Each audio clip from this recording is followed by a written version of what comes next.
inmediatamente reaccionó. Eso lo hicieron en Viena, en Austria. Enseguida reacciona Francia, Italia, Alemania.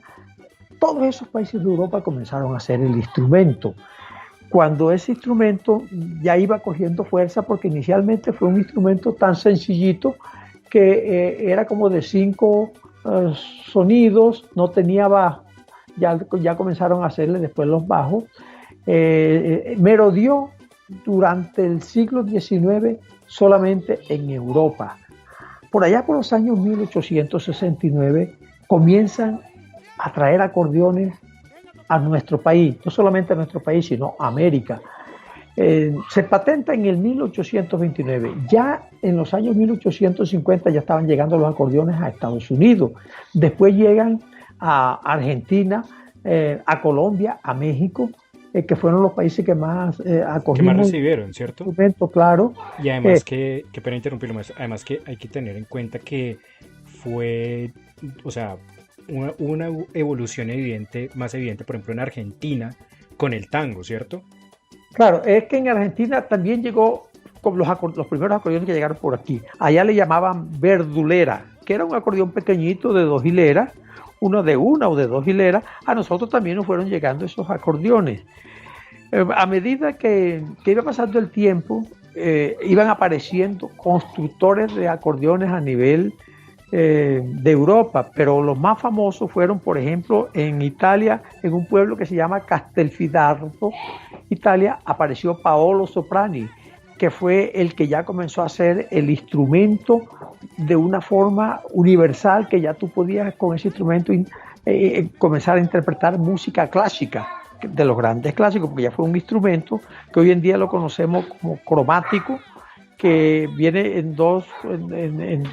con dos características, uno de tecla, que es el reconocido acordeón a piano, y el otro que se le llama acordeón de botones cromáticos. El de nosotros se le llama acordeón diatónico, el de Argentina, bandoneón, y otro instrumento que se llama concertina, que ya ese se toca en el Reino Unido. Eso nos permite a nosotros hablar hoy de 5 tipos de acordeones. Oiga, maestro, entonces, una pregunta cortica. Me nace mucho una curiosidad, y es ese que llaman el tornillo de máquina. Efectivamente. Que es como el de los primeros que tengo entendido que lo tocó Chico Bolaño, si no estoy mal. Bueno, no, mira, todos esos músicos de esa época lo tocaron. Por ejemplo, la leyenda de Francisco el Hombre, se dice que él derrota al diablo con un acordeón tornillo de máquina cantándole el credo al revés. Son unos acordeones que tienen una característica, que en la parte de arriba, del lado de los botones, tienen como especie de unas válvulas que las sacan y las hunden. Y la gente de por aquí, esa válvula se le pareció, que son unos registros, ese se le pareció a unos tornillos que traían unas máquinas de coser marca Singer. Sí. El hombre del entorno que no tenía léxico para saber cómo se llamaba eso, al parecérsele a ese se le ocurrió manifestarle un nombre, acordeón tornillo de máquina. Y eso comenzó a través de la tradición oral a decirle, por aquí es la única parte donde a ese instrumento de hecho, maestro, se le denomina tornillo de máquina.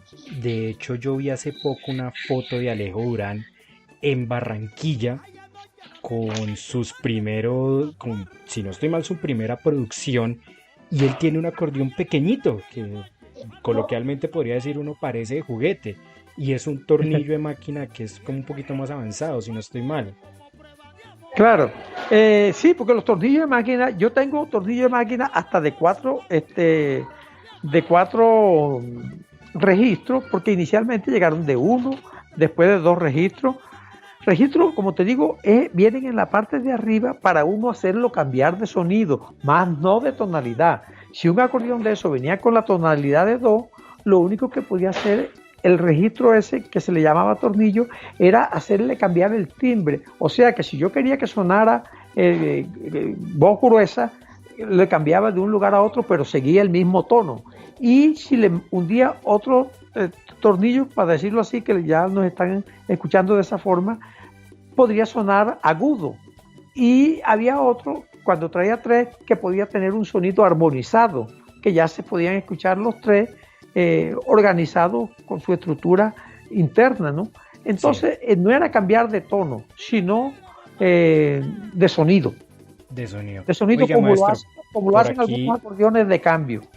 Por aquí nos mandan ya preguntas nuestro colega Daniel Arias, periodista de RCN y que también nos ha acompañado en la Cátedra Vallenata en diferentes momentos, también gran admirador, y le manda esta pregunta, maestro. Dice: maestro, que nos diga, basado en su experiencia en el estudio del acordeón, ¿a qué cree que se debe la carencia de creatividad y estilo de los acordeoneros más jóvenes? ¿Qué opina, maestro? Bueno. Ahí ocurrió algo. Resulta que los primeros músicos, ellos tenían una característica: marginados, cada quien en sus lugares, algunos en Villanueva, otros en El Paso, otros en Fonseca, otros por acá por Aracataca. En todo caso, ellos, como el instrumento fue un instrumento que se vino no con academia, sino para aprenderlo de a oídas. Entonces cada quien, según la influencia que tuviese musicalmente, iba sacándole sonidos. El acordeón inicialmente vino con la música europea. Vino con vals, polka, mazurca, todos esos sonidos musicales, esos sonidos, pero nosotros, nuestra música terrígena, la fuimos adaptando, pero se adaptó de una forma que cada quien lo hacía a su acomodo, como lo que le fuera saliendo. La música que ya teníamos, que hace un rato tú hablaste, que teníamos una trifonía antigua, esa música la fuimos adaptando a los acordeones. Los bajos, maestro, los tocaba cada quien como fuese.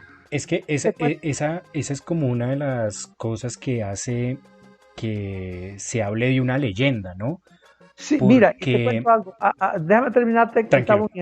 Resulta que cada quien, en esa época se inventaron un léxico, rutina. Por ejemplo, cada quien tenía su rutina.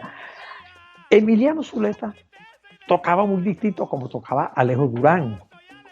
Luis Enrique Martínez tocaba muy distinto a como tocaba Andrés Landero.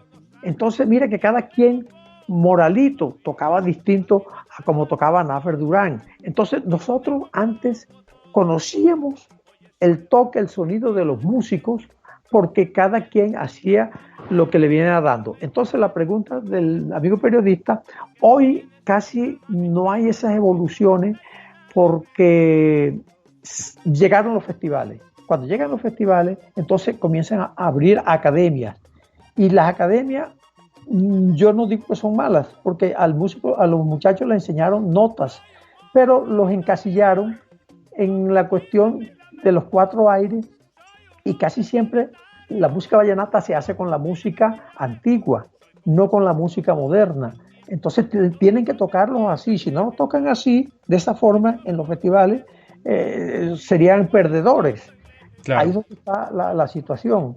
Pero oiga, maestro, dígame. Eso me recuerda, digamos, como un debate que hace poco teníamos con Ciro Garnica, un escritor al cual vino a la Cátedra Vallenata a hablarnos, y es precisamente como, digamos, esa academización que hay del sonido, que, digamos, los que nos consideramos como ortodoxos, por así decirlo, y no aceptamos el sonido nuevo, pero es que no se puede academizar, porque si no, no habría también evolución, ¿cierto, maestro?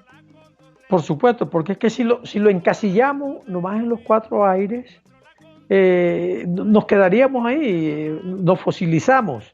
Y yo soy de las personas que defiendo la música de antes, el vallenato tradicional, porque fue el que nos trascendió.